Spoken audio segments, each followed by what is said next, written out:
আপনারা দেখছেন true news Bangla. আমি রাজন গুহ।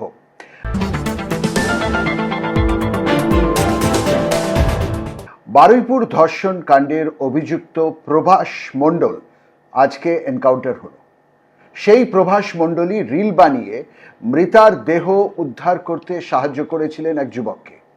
আর বারুইপুর ধর্ষণ মামলায় বাকি অভিযুক্তরা পুলিশের কাস্টাডিতে। আদি তৃণমূল ও সিপিআইএম এক সুরে গান গাইছে, যে সুরে বিরোধীরা নিজেদের মমতা বিরোধীর অবস্থান করেছিলেন অভয়াকাণ্ডে। রাজনীতির রুটি সেকা আবার শুরু হয়েছে। আমার সঙ্গে আছেন বর্ষিয়ান তৃণমূল নেতা বিমান বন্দ্যোপাধ্যায়, যিনি এই এলাকার এমএলএ। বিমানবাবু, আপনি নমস্কার। ট্রু নিউজ বাংলার সাথে কথা বলার জন্য সময় কম, তাই জন্য আমি প্রশ্নে আসি। বিমানবাবু, আপনি কি প্রভাসের এনকাউন্টারকে সমর্থন করেন? আমি কখনোই এনকাউন্টারকে সমর্থন করি না। বিচারকরা রয়েছেন, তারা বিচার করবেন, এবং বিচার না দিয়ে একটা লোক কিভাবে এনকাউন্টার করে মেরে দেয়া, আমি জানি না পরিস্থিতি কি হয়েছিল। এ তো একেবারে সেই Jolly number 2, state versus Jolly, advocate, ঠিক সেই কেসটাই যেন আমাদের মনে ভেসে উঠছে।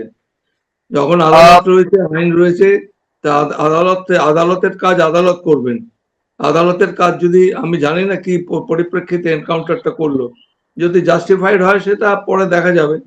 তবে আমি বলতে পারবো না কোন কনটেক্সটে এনকাউন্টার করা হয়েছে।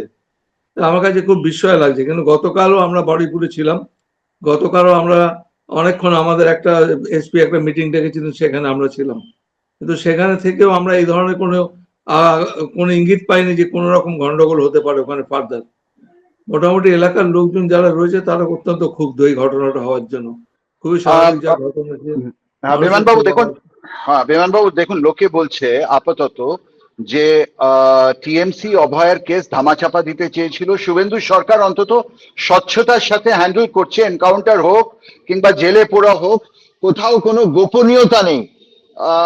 আপনার কি মনে হয় স্বচ্ছতা আছে এখন অব্দি, যেটুকু ইনভেস্টিগেশন করে গ্রেফতার টেফতার হয়েছে তার মধ্যে? দেখুন, ইনভেস্টিগেশন প্রপারলি হোক, সেটাই আমরা চাই। আইনের বিচার, আইনের শাসন যেভাবে হয় সেটাই হওয়া দরকার। আমি আইনজীবী হিসেবে বলতে পারি যে যাদের বিচার করার ক্ষমতা রয়েছে বিচারকদের, মানুষ যদি নিজের হাতে বিচারের দায়িত্ব তুলে নেয় তাহলে তো সাংঘাতিক পরিণতি হবে।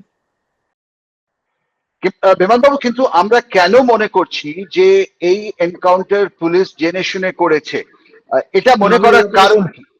না, আমি কোনো এই ব্যাপারে মন্তব্য করতে চাই না, কারণ এটা সম্পূর্ণ এখনো এনকোয়ারি স্টেজে রয়েছে। এখন যারা এনকাউন্টার হয়েছে, কি কনটেক্সটে হলো না হলো, আমরা টিভিতে যতটুকু দেখতে পাচ্ছি ততটুকু, তার বাইরে তো আমাদের নলেজ নেই।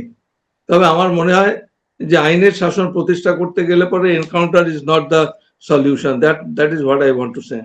বারুইপুরে এই পুরো ঘটনাটাতে সিপিএম এর রোল দিয়ে আপনার কি বক্তব্য?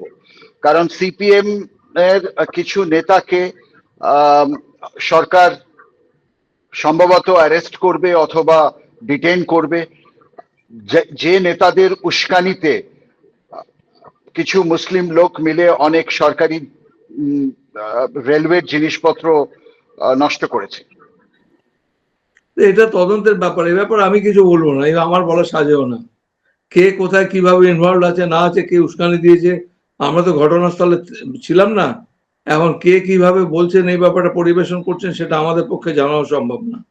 সুতরাং এই ব্যাপারে আমি কোনো মন্তব্য করবো না। কারা ইনভলভ ছিলেন না ছিলেন, তদন্ত করে দেখছে তদন্তকারী অফিসার, তারাই যা সিদ্ধান্ত নেবেন, এইটুকু আমি বলতে পারি।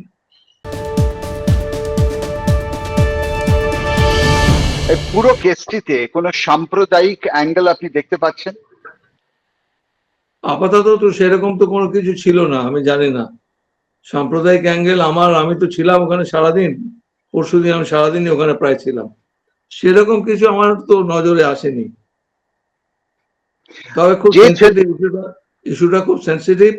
এটা খুব সেইভাবে আমার মনে হয় যারা সরকারে আছেন তারা সেইভাবেই ট্যাকেল করবেন, যাতে এটা কোনো অন্যরকম সাম্প্রদায়িক কোনো রকম গন্ডগোলের দিকে না যায়। সেটা আমরা নিশ্চয়ই, সেটা আমাদেরও দেখার দায়িত্ব, সেটা আমরাও দেখব। শান্তনু মণ্ডল, যে ছেলেটি রোগা মতো ভিডিও বানাচ্ছিল, সে ভিডিও বিভিন্ন সময় টোটোতে বসে ভিডিও বানিয়েছে, মৃত দেহ উদ্ধারের সময় ভিডিও বানিয়েছে, এই শান্তনু মণ্ডল নাকি বিজেপির কর্মী এবং ছোট লেভেলের নেতা? হতে পারে, আমি এই ব্যাপারে জানি না, হতে পারে, আমি বলতে পারবো না এই ব্যাপারে। আপনারা কি ধরনের কনস্ট্রাকটিভ অপোজিশনের কাজ করছেন? কারণ আপনারা ভুক্তভোগী ছিলেন অভয়াকাণ্ডে, যখন সিপিএম, বিশেষ করে সিপিএম এবং বিজেপিও বিভিন্নভাবে অভয়াকাণ্ডে মমতা সরকারকে হ্যাকল করেছিল। এখন আপনারা অপোজিশন, আপনারা বুঝতে পারছেন কনস্ট্রাকটিভ অপোজিশন খুব ইম্পর্টেন্ট। আমরা চাই ন্যায্য বিচার হোক, ন্যায্য বিচার হোক, যেভাবে আমাদের আইনের শাসন যেন প্রতি, সবাই তোরা বলছেন আইনের শাসন চাই, আইনের শাসন চাই। Encounter is not the solution. আইনের শাসনে তো আর এনকাউন্টার বলে কিছু নেই। Self of right, right of self defence আছে একটা আমাদের, আমাদের ইন্ডিয়ান পেনাল কোডে, ক্রিমিনাল প্রসিডিওর কোডেও রয়েছে, যেটা নতুন এখন ন্যায় সংহিতার সমস্ত হয়েছে। তো রাইট অফ প্রাইভেট ডিফেন্স, এখন কোন জায়গায় কি হয়েছে না হয়েছে আমরা তো বলতে পারবো না, তবে টিভিতে আমরা দেখছি ওরা বলছেন রাইট অফ প্রাইভেট ডিফেন্সে ওকে গুলি করে মারা হয়েছে, কারণ ও নাকি রিভলভার ছিনতাই করে পুলিশের দিকে তাক করেছিল।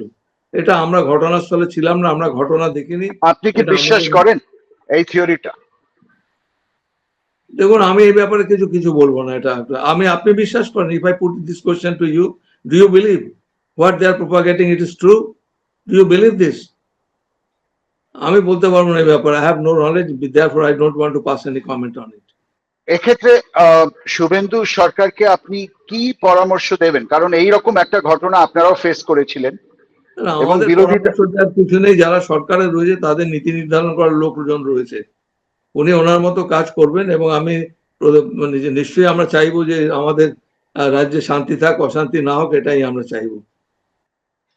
আপনারা কিভাবে এই প্রোটেস্টটা এগিয়ে নিয়ে যাবেন? আবারও আমি বারবার বলছি, আপনারা নিজেরা শিকার ছিলেন অভয়াকাণ্ডে উগ্র অপোজিশনের, এবং সেটা বারবার আমাদের নেত্রী মমতা বন্দ্যোপাধ্যায় এর প্রতিবাদে ইতিমধ্যে রাস্তায় নেমেছেন, এই ঘটনার প্রতিবাদে। এবং আজকেও একটা মিছিল হওয়ার কথা। আমাদের মিছিল করতে গেলে পরে সব জায়গায় পদে পদে আটকাবার চেষ্টা করা হয়েছে, যেমন মুখ্যমন্ত্রীর বাড়িটা ঘিরে রেখেছিল। সেদিন সন্ধ্যেবেলায় তিনি যেতে চেয়েছিলেন, কিন্তু তার এলাকাটা পুরো পুলিশ দিয়ে ঘিরে রাখা হয়েছিল, তাকে বেরোতে দেওয়া হয়নি। এবং এই যে একটা আমাদের প্রতিবন্ধকতা তৈরি করছে, যে আমাদের বিরোধীদের তাদের কণ্ঠস্বর রোধ করার যে চেষ্টা, এটা একটা Democratic setup, it is not desired. বিরোধীদের কণ্ঠরোধ না টিএমসি মমতার কণ্ঠরোধ? কারণ সিপিএম তো ওখানে পৌঁছে গেছে, সিপিএম র্যালি করছে, সিপিএম পৌঁছেছে, সিপিএম এর তো কোনো কণ্ঠরোধ হচ্ছে না। বিরোধী মানে যারা সরকারে নেই তারাই বিরোধী। আমাদের টিএমসি তো বটে, প্রধান বিরোধী দল তো টিএমসি। বিমানবাবু, দেখুন, মমতাদি ইলেকশন হারার পরে খুব গুরুত্বপূর্ণ একটা অ্যানাউন্সমেন্ট করেছিলেন পরের দিন, 2-4 দিনের মধ্যেই, যে সমস্ত বিরোধীদের একত্রিত হতে হবে, তবেই বিজেপিকে আপনারা হারাতে পারবেন। এবং সিপিএম কে খোলা অফার দিয়েছিলেন জোটের জন্য। এই ধরনের ঘটনাতে আপনারা কি কথা বলছেন একটা বৃহত্তর জোট ক্রিয়েট? এটা আমাদের লিডার মমতা ব্যানার্জি রয়েছেন, তিনি যা সিদ্ধান্ত নেবেন সেই সিদ্ধান্ততেই আমরা মেনে চলবো। আমার আপনি মমতা, না আপনার ব্যক্তিগত, আপনি মমতার খুব কাছের লোক এবং খুবই গুরুত্বপূর্ণ একটা রোল প্লে করছেন মমতা টিএমসির এখনকার অর্গানাইজেশনে। সুতরাং আপনারা কি চেষ্টা করছেন যে একটা বৃহত্তর জোট করতে সিপিএম এর সাথে? সেটা এখনো কোনো সেরকম সিদ্ধান্ত হয়নি। সিদ্ধান্ত হলে আপনারা জানতে পারবেন, সেটা সবাইকে জানানো হবে। না, আমি এই রেপ কাণ্ডের কথা বলছি, এই ধর্ষণ কাণ্ডের ব্যাপারে ইউনাইটেড হয়ে কোনো প্রোটেস্টের কথা ভাবছেন? দেখুন, আমাদের মতো প্রোটেস্ট আমরা করব, এটা আমার কনস্টিটিউয়েন্সির ব্যাপার। আমি গেছিলাম, I was there throughout the day, not on the day of incident but on the following day. এবং তারপরে গতকালও আমরা গেছিলাম ওখানে। আমরা চাই শান্তিপূর্ণ পরিবেশ থাক, বজায় থাক, ওখানে যদি অশান্তি স্প্রেড না করে, এটাই আমাদের উদ্দেশ্য। এর বাইরে এখন কিছু বলার মতো সময় নয়। এমন কোনো স্টেটমেন্ট কারোর করা উচিত না যাতে ওখানকার মানুষের কাছে বার্তাটা অন্যরকম যায়, এইটুকুই। অভিষেকের সাথে আপনি বোধহয় একটা ভিডিও কনফারেন্স এই ফ্যামিলির মেয়েটির মার সাথে, বোনের সাথে অ্যারেঞ্জ করিয়েছিলেন। আমার সাথে কোনো ভিডিও কনফারেন্স হয়নি। অভিষেক একটি ভিডিও কনফারেন্স করেছিল, যে নিউজটা সে আমরা অভিষেক বলতে চালিয়েছিলাম। পারবেন, এটা অভিষেক বলতে পারবেন, এটা আমার নলেজে নেই। আচ্ছা, মানে ওই ভিডিও কলটার সাথে আপনি যুক্ত নন? সার্টেনলি। আর সেই ভিডিও কলে একটা প্রমিস করা হয়েছিল আইনজীবী টিএমসি দেবে সুপ্রিম কোর্ট অব্দি লড়ার, সেটার সাথেও কি আপনি যুক্ত? মানে আপনারা কি আইনজীবী দেখুন, দেবেন না? আমরা আইনজীবী সেল থেকে আমরা মিটিং করেছি, মিটিং করে আমরা সিদ্ধান্ত নিয়েছি যে যেখানে আমাদের ওপর নির্যাতিত হবে, তৃণমূল কংগ্রেসের কর্মীদের ওপর যদি আক্রমণ হয়, তাদের মিথ্যা মামলায় জড়ানো হয়, আমরা তাদের আইনি পরামর্শ, আইনি সহযোগিতা দেব। বিভিন্ন আদালতে আমাদের এইভাবে একটা সেট আপ তৈরি করার অনেকটাই হয়েছে, আরো বাকি রয়েছে, কিছুটা আমরা করে দেবো। এবং সেই সেট আপ অনুযায়ী তারা তাদের এলাকায় যদি কোনো রকম তৃণমূল কংগ্রেস কর্মীর উপর হাঙ্গামা হয়, অত্যাচার হয় বা পুলিশ দিয়ে যদি হ্যারাস করা হয়, তারা আইনের সাহায্য দেবেন। পীড়িতার ফ্যামিলি কি তৃণমূল কংগ্রেসের পরিবার ছিল? দেখুন, তারা কি ওখানে কর্মী ছিল? হ্যাঁ, না, এখন এখন রাজনীতির সম্বন্ধে এখন কিছু বক্তব্য, this is not the time to say all this things. আমরা অনেক কিছুই জানি, অনেক কিছুই জানি না। সুতরাং কে কোথায় কে রাজনীতি করতেন না করতেন সবটাই আমি জানি, কিন্তু এই মুহূর্তে আমি এই ব্যাপারে কোনো মন্তব্য করবো না। ট্রু নিউজ ঠিক আছে, বাংলার সাথে কথা বলার জন্য অনেক অনেক ধন্যবাদ আপনাকে। থ্যাংক ঠিক ইউ। আছে।